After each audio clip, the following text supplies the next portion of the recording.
যাবে অন্যায়, এই গোলামি না আজাদি।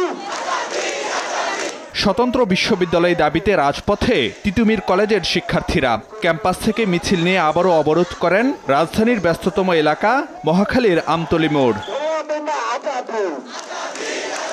রোববার সন্ধ্যার পর রাস্তা আটকে দাবি আদায়ের পক্ষে চলতে থাকে আন্দোলনকারীদের স্লোগান। প্রত্যাখ্যান করেন তিতুমির কলেজ নিয়ে শিক্ষা উপদেষ্টার বক্তব্য।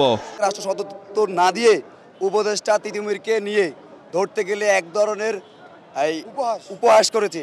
সেই জায়গা থেকে আমাদের প্রতিবাদমূলক আজকে এখানে অবস্থান কর্মসূচি। তারা বলেছে যে আমাদের এটা ভার্সিটি হওয়ার জন্য যোগ্য, তারপরেও তারা কেন আমাদের এটা রাষ্ট্রীয়ভাবে স্বীকৃতি দিল না? সরকার কেন দ্বিচারিতা করছে এখানে? তারা কেন আমাদেরকে সলিউশন দিচ্ছে না? এদিকে শিক্ষার্থীদের সড়ক অবরোধের কারণে বন্ধ হয়ে যায় যান চলাচল, তৈরি হয় ব্যাপক যানজট। জনভোগান্তির জন্য দুঃখ প্রকাশ করলেও শিক্ষার্থীরা জানান দাবি আদায় না হলে কঠোর কর্মসূচি দেওয়া হবে।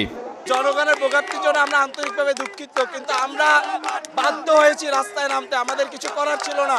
আমাদের এক দফা দাবি না মেনে না হওয়া পর্যন্ত আমরা রাজপথ ছাড়বো না। আমরা একটা যৌক্তিক দাবিতে আছি, তাহলে আমাদের এই আন্দোলনটা চলছে এবং অনির্দিষ্টকাল পর্যন্ত চলবে, যতক্ষণ পর্যন্ত প্রশাসনিকভাবে একটা পজিটিভ দিক আমরা না দেখছি। যতক্ষণ পর্যন্ত না সরকার থেকে কোনো কথা আমরা পাচ্ছি, আমাদের দাবি পূরণ হচ্ছে, ততক্ষণ পর্যন্ত আমরা রাজপথে থাকবো।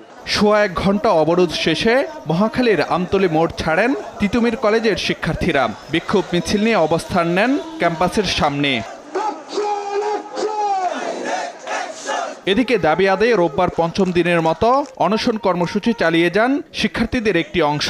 অসুস্থ হয়ে পড়ায় বিকেলে এক শিক্ষার্থীকে হাসপাতালে পাঠানো হয়। ফারুক ভিয়া, রবিন, সময় সংবাদ, ঢাকা।